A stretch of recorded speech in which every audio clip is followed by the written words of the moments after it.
സംവരണ വിഷയത്തിൽ സുപ്രീം കോടതിയുടെ അനാവശ്യ ഇടപെടലിനെതിരെ ആദിവാസി ദളിത് സംഘടനകൾ രാജ്യവ്യാപകമായ പ്രക്ഷോഭം നടത്തുകയാണെന്ന്. നീതിക്ക് വേണ്ടിയുള്ള ശ്രദ്ധേയമായൊരു പോരാട്ടമാണിത്. സാമൂഹ്യനീതിയിൽ വിശ്വസിക്കുന്ന സകല മനുഷ്യരും ഒരുമിച്ച് നിൽക്കേണ്ട സമരമുഖം. കോൺഗ്രസും ഇടതു പാർട്ടികളും RJDയും JMMും പോലെയുള്ള രാഷ്ട്രീയ കക്ഷികൾ സമരത്തെ പിന്തുണയ്ക്കുന്നുണ്ട്. കോടതിയുടെ വർഗ സ്വഭാവം എന്താണെന്ന് വളരെ വ്യക്തമാണ്. അപൂർവം ചില നീതിയുക്തമായ വിധികൾ ഉണ്ടായിട്ടുണ്ട് എങ്കിലും ചെമ്പകം ദൊരൈ മുതൽ ഇങ്ങോട്ട് സംവരണ വിരുദ്ധതയും യാന്ത്രിക സമത്വവാദവുമായിരുന്നു നമ്മുടെ ഭരണഘടനാ കോടതികളുടെ മുഖമുദ്ര. ഇത്തരം ആശങ്കകളൊന്നുമില്ലാതെ സംവരണത്തെ കോടതി ഉയർത്തിപ്പിടിച്ചത് മുന്നോക്ക സംവരണ കേസിൽ മാത്രമാണ്.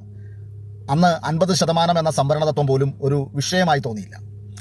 പട്ടികജാതി പട്ടികവർഗ സംവരണത്തിൽ ക്രീമി ലെയർ കൊണ്ടുവരണമെന്ന കോടതി പരാമർശം അനൗചിത്യത്തിന്റെ അങ്ങേയറ്റമാണ്. കാരണം അങ്ങനെ ഒരു ആവശ്യം ആരും കോടതിയുടെ മുന്നിൽ ഉന്നയിച്ചിരുന്നില്ല. അക്കാര്യങ്ങൾ വാദപ്രതിവാദങ്ങൾ നടന്നപ്പോൾ അതിൽ കടന്നു വന്നുമില്ല. കോടതിയിൽ ഒരു വസ്തുതകളും സമർപ്പിച്ചിട്ടില്ല.